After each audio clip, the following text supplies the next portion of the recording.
ఇవన్నీ ఏదైతే చేస్తూ ఉన్నారో ఇవన్నీ కూడా శిశుపాలుని పాపాల మాదిరిగా ఇవన్నీ కూడా పాపాలు పండుతాయి.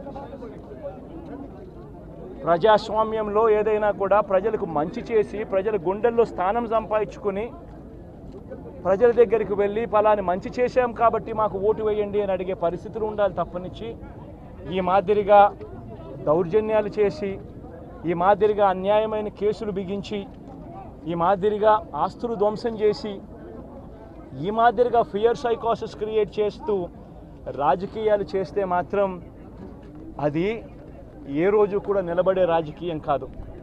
తాత్కాలిక మేలు ఏదైనా జరుగుతుందేమో తప్పనిచ్చి తర్వాత ఓటు వేసేటప్పుడు మాత్రం ప్రజలు ఇవన్నీ కూడా ఖచ్చితంగా గుర్తుపెట్టుకొని లెక్క జమ చేసి చంద్రబాబు నాయుడు గారికి గట్టిగా బుద్ధి చెప్పే పరిస్థితులు రోజులు కూడా తొందరలోనే ఉన్నాయని కూడా ఈ సందర్భంగా చంద్రబాబు నాయుడు గారిలో మార్పు రావాలని సందర్భంగా కూడా తెలియజేస్తా ఉన్నా. నిజంగా ఇదే విషయానికి వస్తే ప్రజలు ఎందుకు నీకు ఓటేశారు చంద్రబాబు నాయుడు గారు అని చెప్పి ఫస్ట్ చంద్రబాబు నాయుడు ఆలోచన చేయాలి. ఒకవైపున వైఎస్ఆర్ కాంగ్రెస్ పార్టీ ప్రజల్లో వ్యతిరేకత వల్ల ఓడిపోలేదు, ప్రజలకు మంచి చేసి ప్రజలకు మంచి చేసి వైఎస్ఆర్ కాంగ్రెస్ పార్టీ ఓడిపోయింది. ఎందుకు ఓడిపోయింది అని అంటే చంద్రబాబు నాయుడు చేసిన మోసపూరిత హామీలకు ప్రజలు కాస్తో కూస్తో కొద్దిగా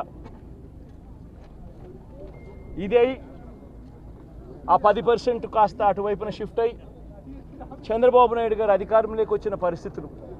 మరి చంద్రబాబు నాయుడు అధికారంలోకి వచ్చిన తర్వాత ఈరోజు రైతులకు ఇస్తానన్న రైతు భరోసా 20,000 రూపాయలు ప్రతి రైతన్నకి ఇస్తానన్నాడు. వ్యవసాయం స్టార్ట్ అయింది, ఖరీఫ్ మొదలైంది, పంటలు వేగంగా వేస్తూ ఉన్నారు రైతన్నలు. ఇంతవరకు రైతు భరోసా 10,000-20,000 రూపాయలు ఇస్తానన్న దానికి అతి గతి లేదు. బడులు మొదలయ్యాయి. అమ్మఒడి కింద జగన్ 15,000 ఇస్తాను అని అంటే కాదు చంద్రబాబు నాయుడు వస్తే ఎంతమంది పిల్లలు ఉంటే అంతమందికి ఇస్తాడు, ప్రతి ఒక్కరికి 15,000 ఇస్తాడు అని చెప్పారు. రాష్ట్రంలో 1 కోటి మందికి పైగా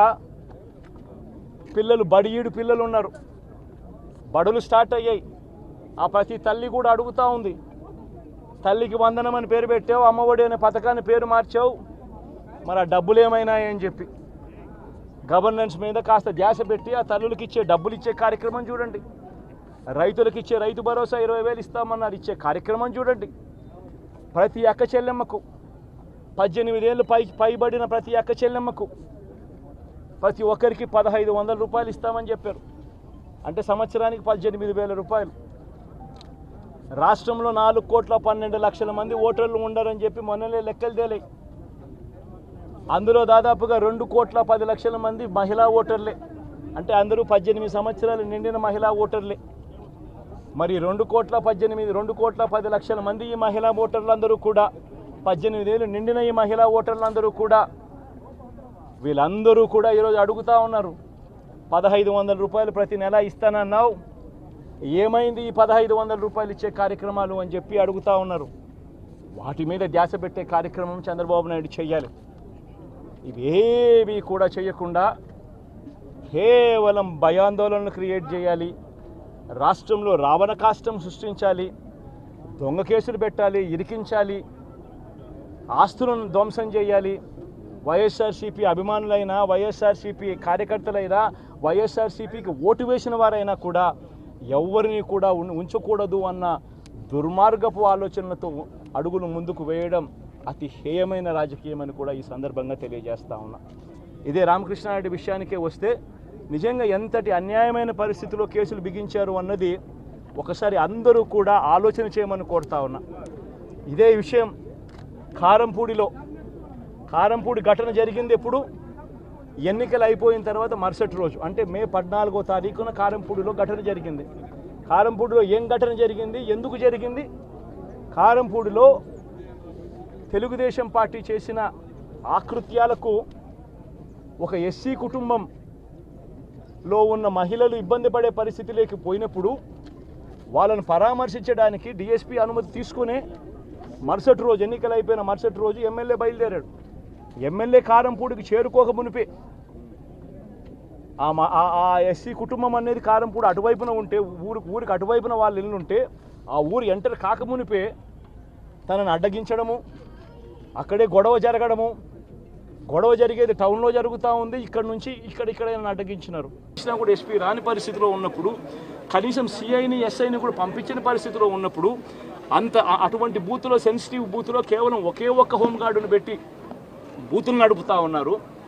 అటువంటి పరిస్థితుల్లో అన్యాయం జరుగుతూ ఉందని చెప్పడం కోసం, అన్యాయం జరుగుతూ ఉన్న వాళ్ళ పక్షాన్ని నిలబడడం కోసం ఎమ్మెల్యే లోపలికి పోయి ఈవీఎంను పగలగొట్టే కార్యక్రమం జరిగింది. ఎందుకు ఈవీఎంలో నిజంగానే ఎమ్మెల్యేనే రిగ్గింగ్ చేసుకుంటా ఉంటే, ఎమ్మెల్యేకి అక్కడ నిజంగానే ఎమ్మెల్యే పరిస్థితి అంత బాగుండింటే ఎందుకు ఎమ్మెల్యే ఈవీఎం పక్కన కొడతాడు? అక్కడ పరిస్థితి బాగలేదనే కదా, అన్యాయం చేస్తూ ఉన్నారనే కదా. అక్కడికి పోయినప్పుడు అన్యాయం చూశాడు కాబట్టే కదా ఈవీఎం పగలగొట్టాడు.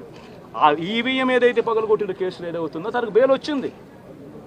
ఈరోజు తాను బెయిల్ అక్కడ లోపల ఉన్నది ఈవీఎం పగలగొట్టిన కేసులో కాదు, తను లోపల ఉన్నది ఈవీఎం పగలగొట్టిన కేసులో. అన్యాయం జరిగింది అని చెప్పి, అన్యాయం జరుగుతూ ఉన్న పరిస్థితిలో ఎమ్మెల్యే అక్కడికి పోయి అడ్డుకునే కార్యక్రమంలో జరిగింది అని చెప్పి కోర్టులు కూడా గుర్తించాయి కాబట్టి తనకు బెయిల్ వచ్చింది. కానీ మళ్ళీ ఆ తర్వాత ఏం జరిగింది? ఆ ఇన్సిడెంట్ జరిగిన 10 రోజుల తర్వాత, ఆ ఇన్సిడెంట్ జరిగిన 10 రోజుల తర్వాత, అంటే మే 23వ తారీఖున ఎమ్మెల్యే అక్కడికి వెళ్ళి హత్యాయత్నం చేశాడట. అదే పోలింగ్ బూత్లో హత్యాయత్నం చేశాడంట. ఎవడన్నా బుద్ధునోడు ఎవడన్నా నమ్మదానికి ఉందయ్యా? ఎవడన్నా ఎమ్మెల్యే అనేవాడు అక్కడికి పోయినప్పుడు వాళ్ళు చేస్తూ ఉన్న రిగ్గింగు, ఎమ్మెల్యే దానికి అడ్డుకునే కార్యక్రమం చేస్తూ ఉంటే ఎమ్మెల్యే అక్కడికి పోయి ఎమ్మెల్యే హత్యాయత్నం చేస్తాడా? చెప్పడానికైనా హద్దు పొద్దు ఉండాలి కదా. 10 రోజుల తర్వాత ఎమ్మెల్యే హత్యాయత్నం చేశాడని చెప్పి కేసు పెడతారు 10 రోజుల తర్వాత. ఇప్పుడు నిజంగానే అటువంటి ఇన్సిడెంట్ జరిగిందంటే సిట్టు 17వ తారీఖు నుంచి, మే 17వ తారీఖు నుంచి 20వ తారీఖు లోపల మధ్యలో ఇచ్చిన రిపోర్ట్లో, ఆ సిట్లో అది చెప్పాలి కదా, ఇట్లా జరిగింది, ఎమ్మెల్యే అనే వ్యక్తి హత్యాయత్నం చేసే కార్యక్రమం చేశాడు అని చెప్పి రావాలి కదా. మరి ఎందుకు సిట్ రిపోర్ట్లో రాలేదు? ఈ రకంగా ఒక మనిషిని కేవలం 4 సార్లు ఎమ్మెల్యే, తాను 2000 కన్సిస్టెంట్గా 4 సార్లు ఎమ్మెల్యే గెలిచాడు. 2009లో గెలిచాడు, 2011లో గెలిచాడు, 2014లో గెలిచాడు, 2019లో గెలిచాడు. ఒక మనిషి కన్సిస్టెంట్గా 4 సార్లు ఎమ్మెల్యేగా గెలుస్తూ వస్తున్నాడు అని అంటే ఆ మనిషి మంచోడు కాబట్టే గెలుస్తూ వచ్చాడు, ఆ మనిషి మంచోడు కాబట్టే ప్రజలు ఆశీర్వదిస్తూ వచ్చారు.